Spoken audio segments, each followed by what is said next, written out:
We're live! Yay! Alive! We're We're alive! Yes, live. I'm alive. Number 5 is alive. Hello, Susie Godsey. Hello, Viv. How are you? I'm great, and I know you're in Bavaria, and I'm in Brisbane, so we're doing all the bees today. Yes, I like it. So, what trouble have our pussycats been having with electric cars? What's prompted this conversation, Susie?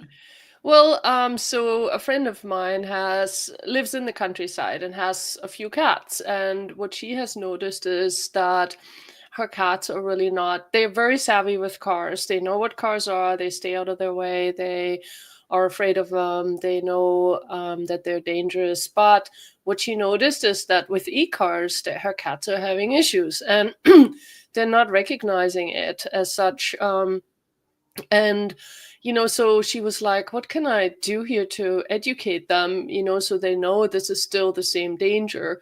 So it's interesting because, to me, well, so it's always interesting, like when we are looking at an issue for an animal through our eyes instead of through their eyes. Because if I look at it through my eyes, yes, e-cars have also startled me a few times when I'm walking along a road and I want to cross the road. I have sometimes just stepped into the road because I could hear there was nothing coming, so I would just step in the road. Well, I've done that also, and it's like, oh crap, there's a car.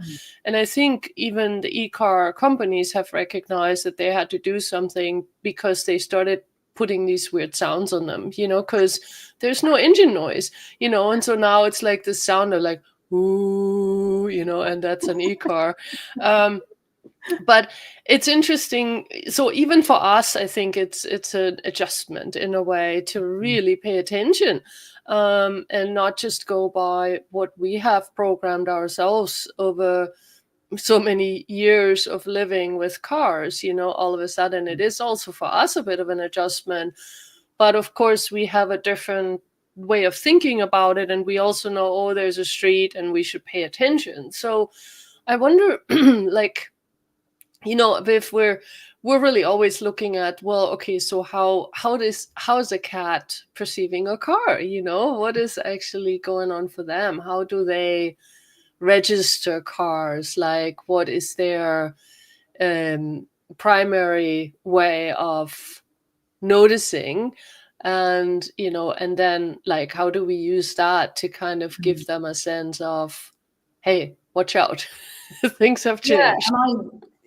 and I just what you were saying then, it's about how do we receive the energy, because the car has an energy of some description, and I totally relate to what you were saying about, stepping out in front of an e-car. We've got these e-bikes everywhere where I live. It's where I call home is basically a holiday destination, so everybody's out having fun on these e-bikes, and they whiz along, and again, they're completely silent, so whether they're on the footpath or on the road. So, and I, like everything with the tools of access and talk to the animals, it's about building your awareness. It's about always looking at how can we strengthen that muscle and become more aware of everything, even things that may be a new energy or something that's been newly introduced to us as well. So what's possible for us, having greater awareness with things that are moving around us. So to have that spherical awareness, as we call it, where by you're not just, like you were saying, Susie, we're not just hooked into what these see or what these pick up, but it's like our sensory field around us is actually at work as well. I mean, we know when somebody's looking at us, we just kind of turn around and we sense that energy. So what if that similar level of perception could apply to electric vehicles? So to be able to have more of an awareness of them, even if we don't hear them per se. And then how do we invite cats, dogs, other animals to be aware of that too?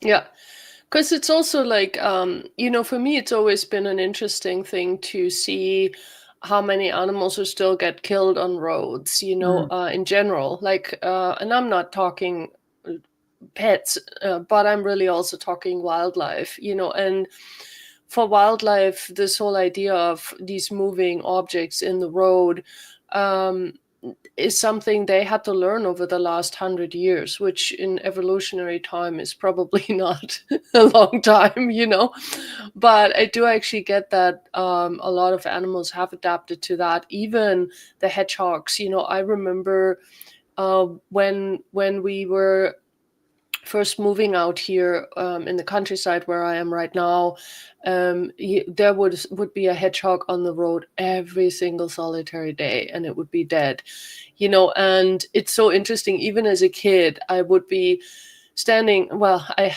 had a lot of emotions about that. I was always crying, but it was very interesting. Like I would actually even at that time would stand there, and I would shout because I didn't know how else to really communicate at the time, and you just, as a kid, anyway, I would literally shout out into the wood, and I would shout to them, hey, rolling up on the road is not going to protect you from this car. You have to move across the road, or you have to stay off this pavement. And I would always look at the pavement and be like, stay off the pavement, stay off the pavement. But what I've noticed is that actually, in general, you see less animals squashed in certain areas. And so the animals do actually recognize that this is a predator. But, also when I'm driving, this is one of the things too, as a driver, what energy can you be to really keep animals off the road? And for me, it's always this idea of I'm coming, stay off the road. Because remember, guys, the one thing in animal communication you need to know is do not use the word don't. Because don't has absolutely no meaning in an energetic way. So if you say don't stand on the road, really what you're saying is stand on the road. So please, guys, be very aware when you're driving that you have the energy of basically plowing an energetic field in front of you. So the energy is like repelling animals off the road. So it's like, I don't know, Viv, how you do it. How do you do it? That's kind of how I do it, but yeah, but it's very similar for me too, because I live out in the country and you regularly see echidnas, which are Australian versions of hedgehogs, echidnas, and snakes and birds, and sadly wallabies are quite prevalent being squashed on the road out with where I am. So same thing, it's like I'll ask them to perceive the shaking through the ground. So traditionally with snakes, the story is if you bang on the ground loud enough, if you're walking through long grass or in a snake area, apparently the reverberation of what goes through the earth is what makes them wriggle away from that. So I definitely put both of those senses, just what you were saying, it's like I imagine this kind of force field pushing them off the road as well, so they can hear it, but they can sense it through the ground as well if they're close to the edge of the road. And I just go, hey guys, I'm coming through, just stay back. Whenever you hear this sound or sense this energy or this kind of swooshing or whatever, that I don't know how they would perceive it, but stay off the road, stay off the road. It was interesting because the other day I had two magpies sweep right in front of me, and I'm like, no, that moment where your anus puckers and you just like, no. And it just literally hit this, I don't know whether it was the aerodynamics or the energy that I was asking to always be, but it literally swooped down in front of the headlight, and then it kind of got buffered off. And then about 10 minutes later, then the exact same thing happened again with a different bird from a different angle.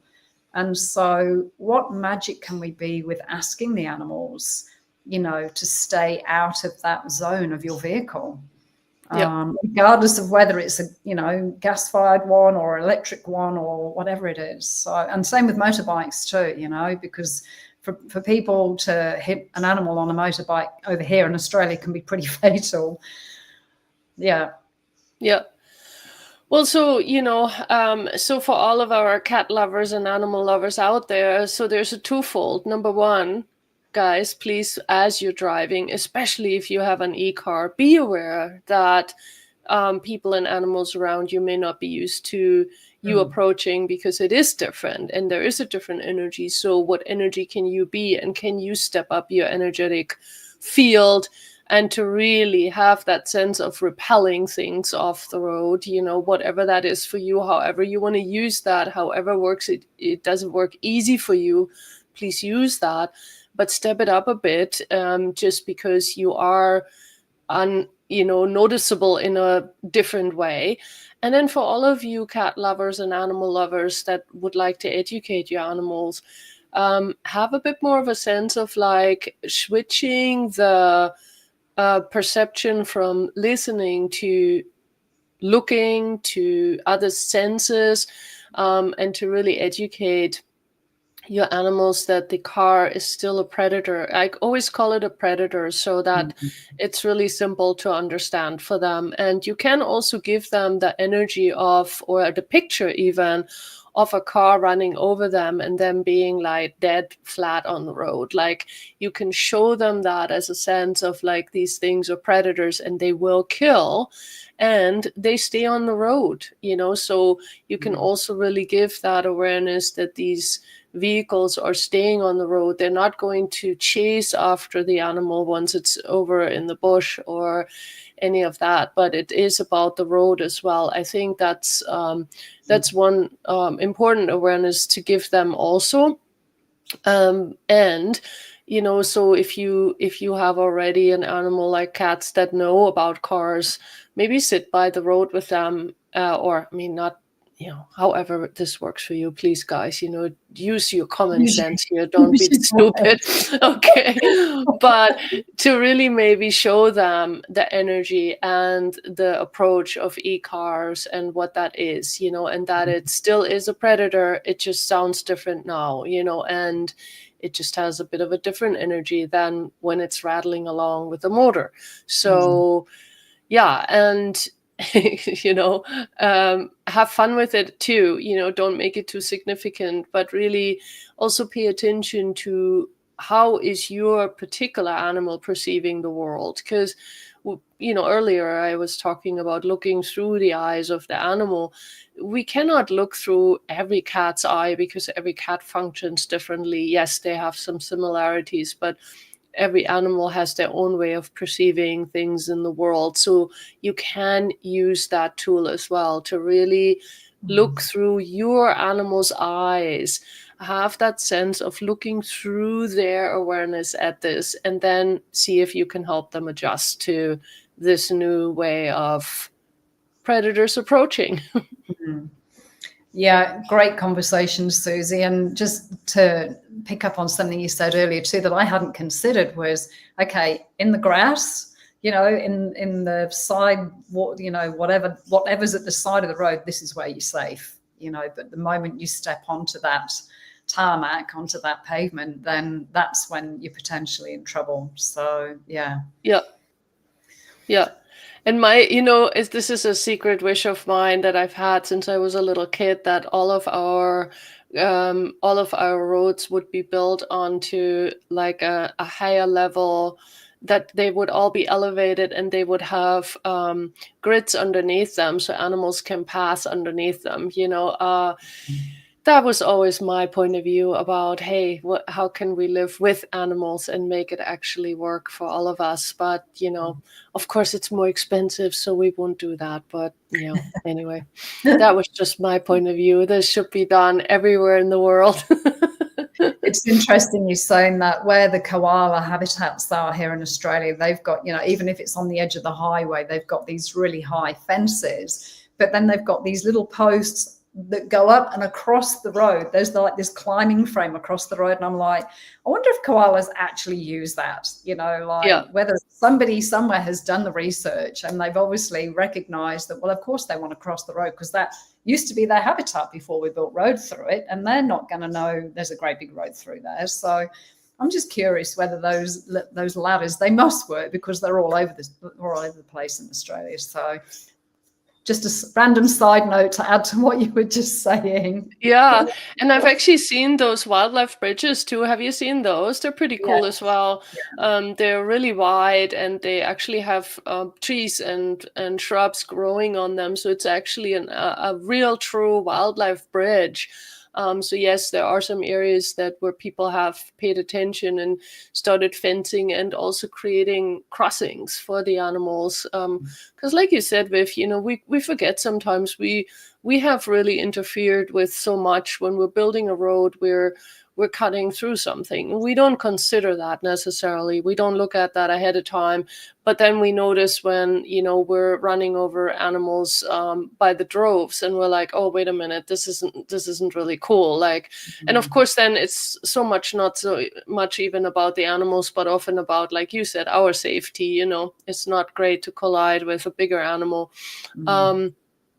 But so yeah, what else can we be, and what demand can we also make as consumers? Again, what demand can we make in the world for this to be a little bit different too, so that our roads actually are built in a way that will support also the wildlife around it, and not cut them off from revenues and all that kind of thing, and habitat. So yeah, what else is possible? So listen up, kitty cats, get the sense of this energy and stay away from it. Yeah. Thank you, Susie. Another amazing conversation. I hope that's been of use to Romana and to our fellow cat lovers. And just, it kind of puts me in the question too. It's not a conversation that you and I would probably have normally. So if you do have any interesting questions to ask, or you'd like something that's for Susie and I to discuss, please send it in to us. You can find us on talktotheanimals.com and contact us there, or there is a Talk to the Animals Facebook page and Instagram as well. Yep. So yeah. Or you can just comment in this video, make it real easy, Yes, that way we comment wherever you are, whatever platform you're watching, and let us know if you have any topics that you would like us to play with. Yeah. Awesome. Thank you, everybody. Thank you, Susie. Thank you, kitty cats. And we'll see you next time with another amazing conversation. Sounds good. Bye, everybody.